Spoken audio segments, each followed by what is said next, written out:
Hey everybody and welcome back to my channel. Last week I made this painting and I really liked the color combination here, and I decided today I want to make an art journal page using these colors, and I'm starting out with a Distress Ink and Oxide background. I have the pine needles, the evergreen bow, crushed olive and picked raspberry in the normal ink version, and I have one lipstick, iced spruce, and brushed curdory, I think, in the oxide version. And I'm starting with the Distress inks. I always start with Distress inks because they are more vibrant and don't have that white part in them. And the white part is always the dominant part. So the oxides will be dominant in the end, so I apply them at the end. They are also the more opaque inks, which makes sense to apply them later to bring in more depth and layers. I'm starting with stencils and I'm inking up the stencil with the Distress ink pad, and then I spritz it with water and press it onto my page. I did this technique a bunch of times in the past, and there are already a lot of videos where I'm doing this on my channel. I really like that technique because it's always a bit of a surprise what you get. Sometimes it does not end up the way I expected it to be, but usually you can work around issues if you have some. I'm just playing with the materials and I really enjoy that unpredictable thing I get, I would say. So I don't know how this is going to end, and then I'm going to decide how to use what I have. The stencil I'm using here is our Stars stencil. I think it's on sale at the moment. We have a bunch of products in the sale section, which are usually 10 to 15% off.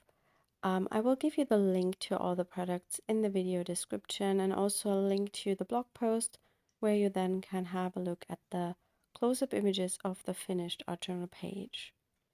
Here I'm using our Organic 4 stencil together with the picked raspberry ink. And I always use my kitchen towel, kitchen roll to soak up the over amount of water that gets pressed out under the stencil, so I don't end up with a messy background. What I also like to do when I'm using this technique is go in with a brush and add some more extra color and make some plain areas with ink. And here I just used the ink that I have on my glass plate or that is left on the stencil, and add that in until I'm happy with the result.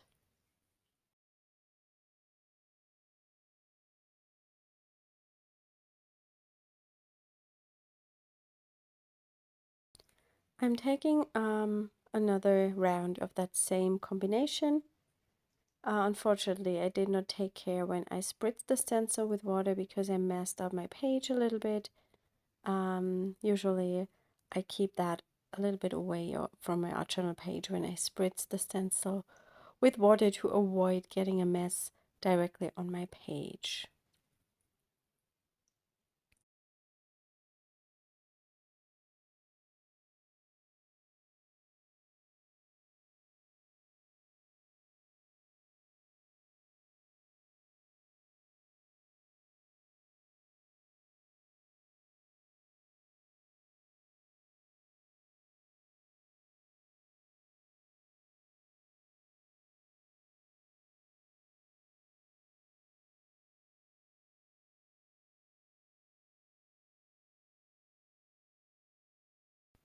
I'm now going in with the crushed olive.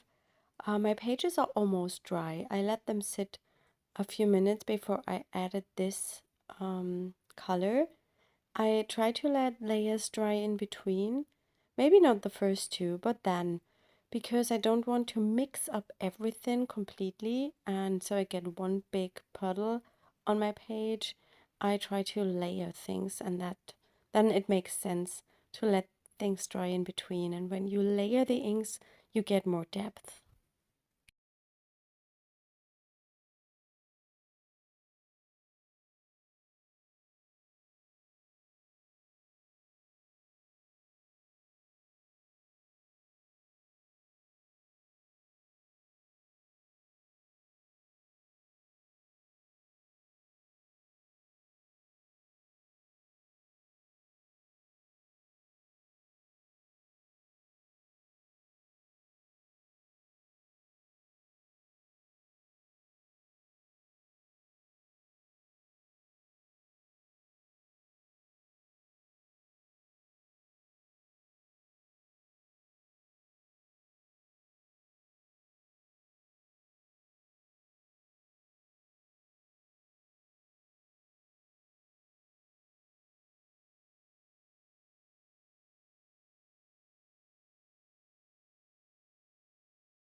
After this layer, I let everything dry completely, and here I'm going in with a little experiment. I used the Evergreen bow for the first layer of green, which turned out much darker than I expected it to be.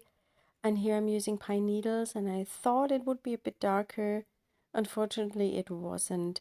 And that print doesn't turn out the way I expected it.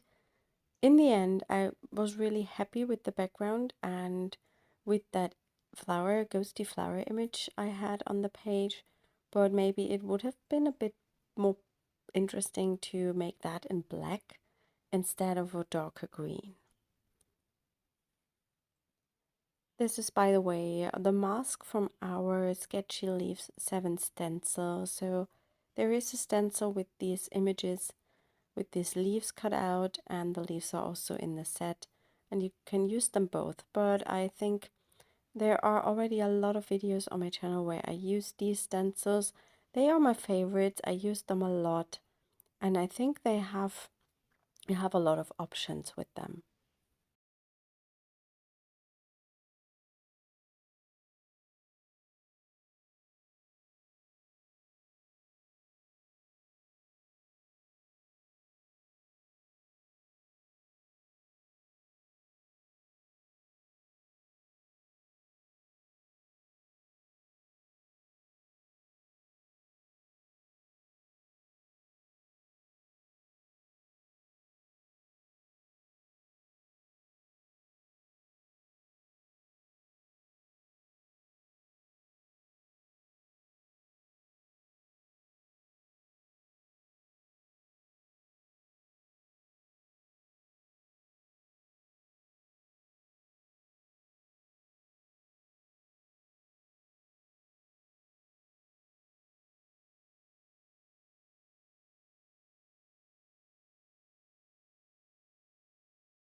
For the next layer, I'm moving to the oxides. I'm using the iced spruce here together with our marks number, not marks number, it's the mini marks stencil, and it's usually a bigger stencil with 3 images on it, and I cut that apart into 3 parts so I can use them separately. Makes it a bit easier, especially for this technique.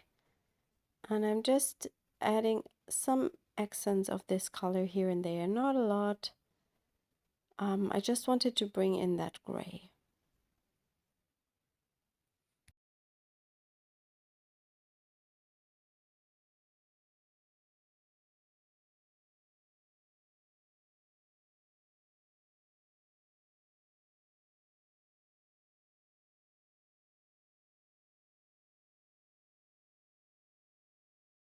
I'm picking another one of these small stencils, and this time I'm using it with the worn lipstick in the oxide version.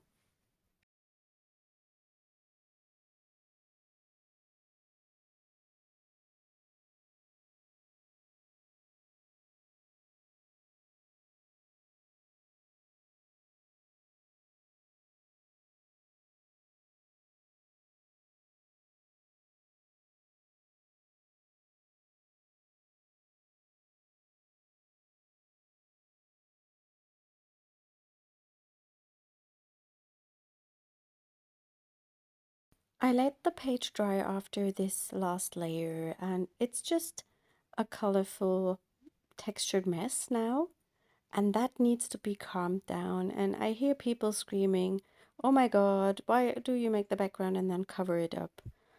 I think I don't want to explain that anymore because I did a lot in the past. I'm adding in some contrast here to first calm down that busyness of the page, bring in something that is just plain and non-textured, and also to bring in some contrast because everything is quite similar in tone, which makes it a bit boring, and I want to just make it pop by adding that black acrylic paint. I'm using a silicone brush to apply that big bold shape, and I'm adding a little bit more spots to the outsides of the pages, one to the left and one to the right.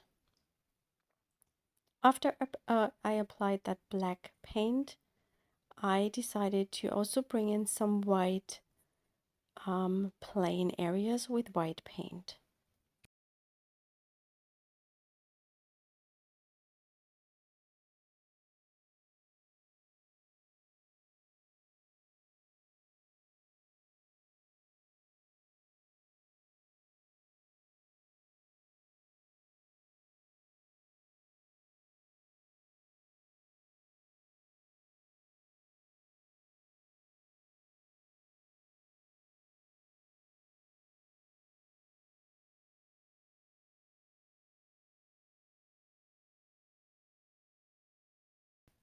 I'm now adding some black splatters to the spread, and then I'm going to let that sit for, I would say, about 1 or 2 hours to let that dry completely.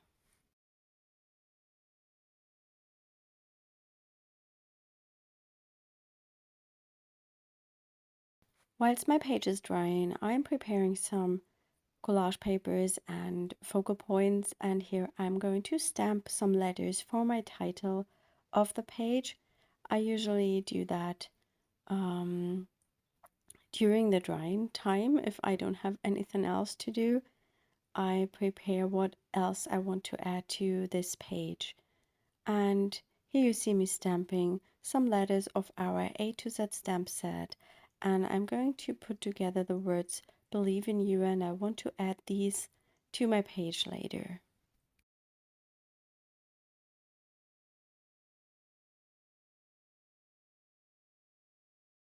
I've cut out my letters and I'm going to place these later to the right side, and for the left I have prepared some collage papers, and these are the rice papers I recently made in a video. I will link that at the top right corner so you can check that out. And before I'm adhering everything, I'm going to add a little bit more texture by stamping some mixed media images to the background. I prefer text stamps because I really like that as a style element, and I'm using some number stamps from our Mix It Up 7 stamp set just with black StazOn ink. And with this stamping, I try to connect the black areas to the background a little bit more.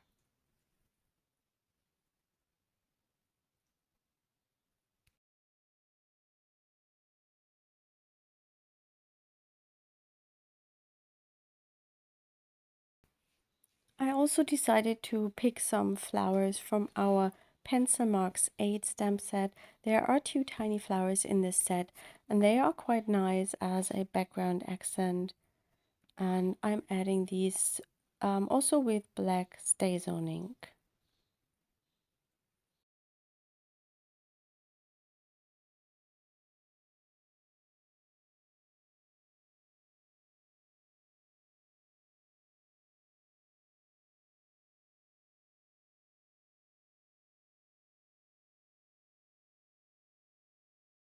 When I'm done with stamping, I'm going to arrange my focal point and my letters.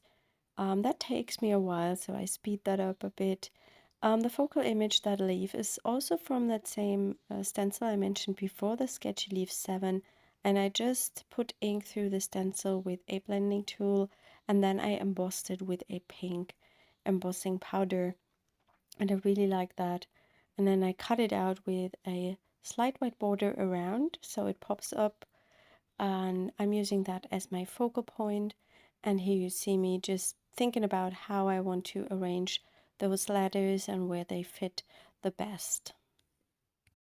And to give that leaf image something to sit on, I also glue a stamped word underneath, and that says keep going. It's from our Collage Leaves 3 stamp set. I adhered everything off camera now, and here I'm back with a black Posca paint pen to make these letters pop from the background a bit more, and I'm just adding a drop shadow to a side and the bottom, to the right side and the bottom, and I'm using a Posca paint pen for that. Here is an image of the finished art journal page. I hope you enjoyed that video today, and I hope you are a little bit inspired, and we will see us next time. Bye!